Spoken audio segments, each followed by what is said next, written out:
it somehow gets worse. So I'm sure people saw the clip of Mitch McConnell from a few weeks ago. Well, this one just came out. He appears to freeze again, but it's not even just that he's having more issues. They were literally asking him a question about possibly running for re-election in 2026. And you look at him, and it's just like, what are we doing in America? This is so stupid. Can somebody just say, okay, this individual is clearly not capable of completing this job that he currently has. We have to remove him. It's just stupid. It's an insult to Americans' intelligence. It goes for both parties. But guys, we've got a big thing here. Newsmax has come out and said there's going to be a huge dump onto Joe Biden sometime within the range of September 5th through Halloween. So maybe a pre-October surprise, saying, this is Greg Kelly, who's a Newsmax host. He says, quote, "I am told by people in the know that there is incontrovertible evidence of Joe Biden's corruption that is about to be made public. He will not be able to remain as a candidate for the presidency, and he's apparently going to have to step down." So when it comes to all this stuff, it's like we've been getting breadcrumbs on Biden. Well, first he comes out, he denies even talking to Hunter Biden about his business dealings, but then it comes out, no, apparently Hunter Biden's business partner says, yes, Biden talked, but he didn't talk to Hunter about the business, he just asked about the weather. Of course, whenever Joe calls Hunter during a business meeting, that's really a signal to know that, hey, I'm Joe Biden, I'm involved here. You know, it's all corruption, it's all ridiculous, but the question is, if you're a Democratic strategist, you cannot have Biden impeached, because everyone says, well, Biden's not going to make it, something's going to happen. But if it does come out, let's understand something with impeachment. Republicans can technically impeach Biden, but it's very likely going to go nowhere. The only way you actually get something like that to stick, remember, the Democrats impeached Trump twice. The only way you would get it to stick is if the majority of the general public, meaning like 100% of the people on the right, 75% of independents, and then like 50% of the people on the left all agree that Biden should not remain in office because he is corrupt and he's done things to undermine American interests, sold out for money, used his crackhead son as a little boy to go collect all of his checks. If that gets all proven, that's really the only way you can impeach him. This whole thing where it's right versus left, right versus left, right versus left, it really doesn't matter even if conservatives impeach him. The argument is conservatives should impeach him based on principle because Trump got impeached for something similar, or even you could argue less than what's come out about Biden, where he lied throughout the entire campaign, saying he never talked to Hunter, It is a total strategy. Of course he knew he was lying. His advisors said just lie about it. They will never know. And we didn't know. Everyone voted for Biden, or, whoever voted for him. They didn't know that Biden was blatantly lying throughout the entire campaign, saying he didn't know about his son's business dealings. He didn't talk about them. But guys, more so the point, if you're the Democrats, and there's like this narrative going around that Biden wants to continue to run for re-election, I just don't buy that at all. I don't think Biden has any control over what he does in the future. I think it's all controlled by the establishment. And I'm guessing they're going to say to Biden, they're probably going to give him an ultimatum. If this is actually true and it's going to come out, they're going to say you have one or two options. Number one, you get impeached. Your approval rating goes way down. You're corrupt. It's disgusting. It's terrible. Or number two, you can go ahead and you can step down and you can cite a health reason. I'm not capable as the main culprit.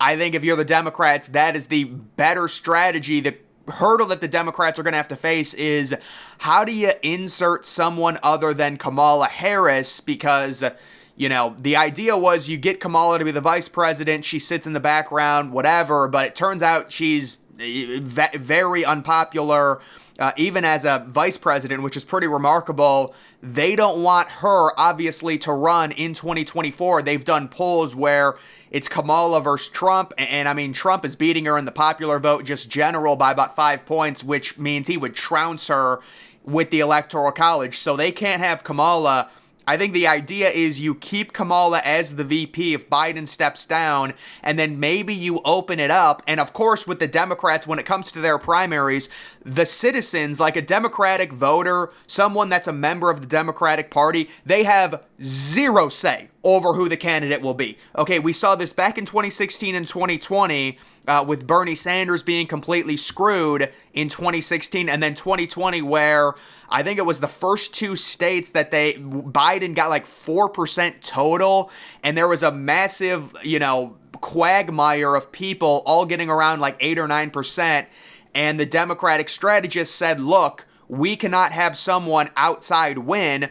All of the establishment candidates need to drop out and all endorse Biden at the same exact time. That's exactly what happened. It's pure, manipulation, but they get away with it. So they're running the show, and I think what they're going to do is they're going to open up if Biden does step down. Like, this would be best case. Biden steps down if you're the Democrats for the health reason, and honestly, everyone's going to agree with it. Everyone already thinks the guy is incapable of doing his job. So let's say he steps down within the coming months. You open the primaries, you say we're going to do it, and then you coax people, and obviously the person that we expect to get the nomination is Gavin Newsom. And Gavin Newsom, oh, what a coincidence. He's already got a debate set up with Ron DeSantis for probably November. That's coming up as well. So maybe this happens with Biden. I mean, I can tell you right now, there's a lot of Democrats that are going to look at this right here, just favorability, and they're going to say, we can just keep Biden in. As long as it's Biden versus Trump, Biden's only minus 15 in terms of net approval. Trump is almost minus 19. And unfortunately, I have to tell people, all of the crap, all the indictments, we all know it's all political. It is absolutely illegal what they're doing to Trump. But unfortunately, when it comes to normal, independent people, this is unfortunately working, because you talk to these people and they say, I'm just sick of it. They're saying Trump's a criminal, Trump's terrible, because it's all coming out on all of the mainstream media. And it's not just, oh, look at MSNBC, look at CNN. It's on Yahoo News. CBS is really left-wing. I don't know if you guys, because I've seen CBS in the morning when I'm working out. They've got it on at my gym, at the ellipticals and the cardio stuff, and CBS, you can just tell. I can't even hear CBS. I can just tell based off their segments. CBS is extremely left-wing. Their morning news is very left-wing, pro-left-wing, yes. I can just tell by the segments that they talk about and the way it's formatted. So when you've got all of that, and even if you just go on your computer and look up the recent Yahoo, Google News, whatever it is, it's all indictment, Trump, criminal, criminal, criminal. There's nothing about Biden. And that's, formulated in a way to where they think that maybe they can push Biden over the finish line. It's a repeat of 2020 to where nobody is going out and voting for Joe Biden. They want to fearmonger you and say if Trump gets in, we're going to have World War III, everything like that. You would think, I think 2020 was a different time because it was right during the pandemic, and it's just so tough to gauge that. I mean, think about it. We were voting when it was like a law to wear a mask. It's just such a different time. And I'm not trying to kiss up to Trump, but it's just such a raw deal. If you're the incumbent and you have to shut down your country 6 months before the election, man, and that is brutal. I'm sorry. But listen, they could go either way. I think a lot of this depends on if they think Biden is fit enough to debate Trump, because that's going to be a huge sticking point with a lot of people. Biden, they're going to drug him up to hell if he does get on the debate stage against Trump or whoever.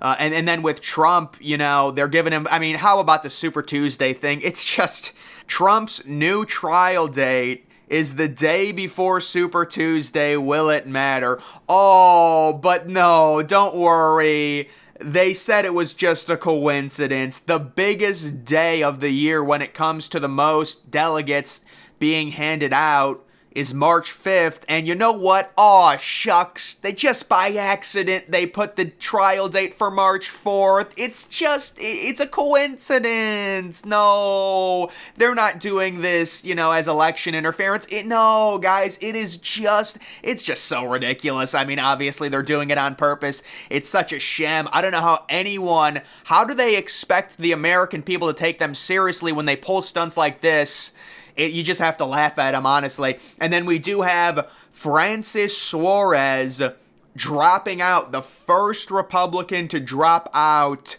suspending his presidential campaign. So when it comes to Suarez and people like Will Hurd, these are people that needed to be at the first debate, and I think Suarez came out and said he qualified for it, but it turns out he didn't have enough in terms of getting 1%. I think that was his problem in the polls.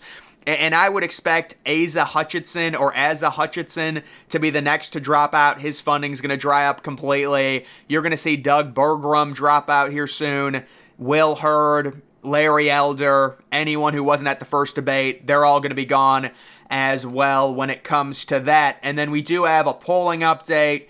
So, where was the poll that I saw? Oh, yeah, Nikki Haley is So this is what I think is going to happen. I think you're going to see Nikki Haley be officially embraced as the establishment candidate, and she's probably going to have a big breakout debate. Fox News is really going to start liking Nikki Haley. Maybe they already have, but she's starting to trend. You really can't see it just yet, but trust me, guys, behind the scenes, the political wheels are turning, and it was really Nikki Haley versus Tim Scott for the establishment candidate. Who was going to perform better in the first debate? It's Haley, and I think they're going to switch it to her. I mean, you still have DeSantis there, but it seems like a lot of those people have gone off of DeSantis. I mean, he spent so much money on his campaign. Can he maybe, revive his campaign during a debate with Newsom? I have to say, when that debate was announced, I was very bullish on DeSantis because he destroyed Newsom during the pandemic in terms of leaving everything open and having a similar, death rate, while also keeping small businesses alive because he didn't shut anything down. But now that I see DeSantis in a debate and how much, in my opinion, he struggled, I mean, he was just reading teleprompter points, it felt like. I'm concerned about DeSantis in a debate against Newsom, although I still think he should win it. That might be his ticket back. I don't know. We'll have to see. But it does seem like Trump, DeSantis, Ramaswamy, Haley. I would say everyone else at this point for the Republican side. And maybe I'm being too mean, but I would say it's those four. That should really be it. And will Trump be at the next debate? There's been Trump is falling a little bit in the polls. I think that's mainly because a lot of these political pundits want him to be at the next debate because it'll be better for ratings and reactions and stuff like that. But I don't think he's going to be there. And then we've got this Chicago mayor mocked for suing automakers for car thefts. Criminals run rampant, but it's a Kia problem. So the Chicago mayor, the story on this, we remember Lightfoot, who was just terrible.